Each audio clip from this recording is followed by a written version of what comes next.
नमस्कार दोस्तों, just for CSC में आप सबका स्वागत है। तो चलिए शुरू करते हैं आज का अपना वीडियो।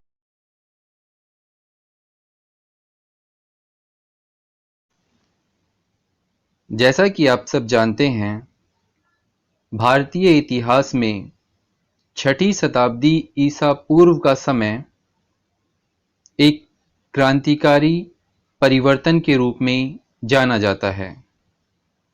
इस समय भारतीय इतिहास में दूसरी बार नगरीकरण हुआ, जिसके परिणाम स्वरूप 16 महाजनपद सामने आए।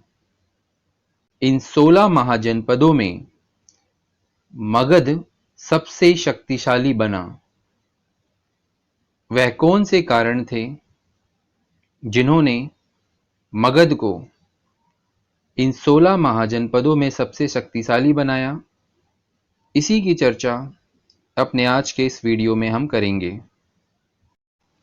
जानेंगे उन सभी कारणों के बारे में जिनके परिणाम स्वरूप मगध महाजनपद एक साम्राज्य में परिवर्तित हो गया।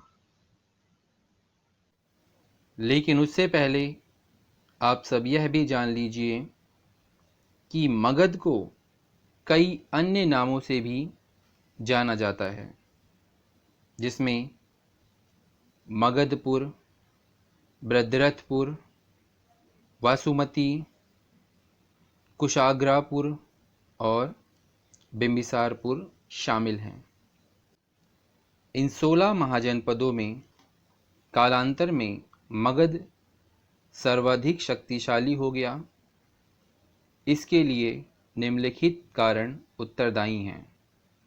सबसे पहला और सबसे महत्वपूर्ण कारण है मगध की भौगोलिक स्थिति। आप नक्शे में देख सकते हैं, मगध गंगा नदी के आसपास का क्षेत्र है और इसके आसपास बहुत बड़ा क्षेत्र जंगल है। तो जंगलों से मगध को हाथी प्राप्त हो जाते थे। गंगा नदी से यातायात का साधन मिल जाता था। गंगा नदी होने के कारण यहाँ की भूमि उपजाऊ थी, मतलब कृषि काफ़ी उन्नत थी और इस क्षेत्र से लोहे का खनन भी होता था। तो ये कुछ उसकी भौगोलिक स्थिति के कारण हैं जिन्होंने कालांतर में मगध को समृद्ध और शक्तिशाली साम्राज्य में परिवर्तित कर दिया।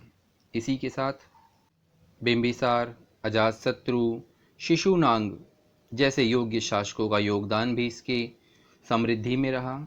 राजगृह और पाटलिपुत्र इसकी सुरक्षित राजधानियां थीं। इसी के साथ उपजाऊ प्रदेश होने के कारण मगध कृषि और व्यापार में भी समृद्ध होता गया।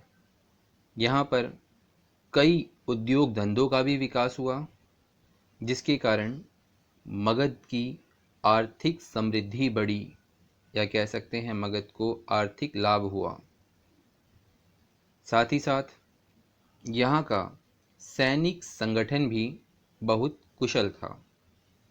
तो ये कुछ महत्वपूर्ण कारण हैं जिनके परिणाम स्वरूप मगध एक विशाल साम्राज्य में परिवर्तित हो सका।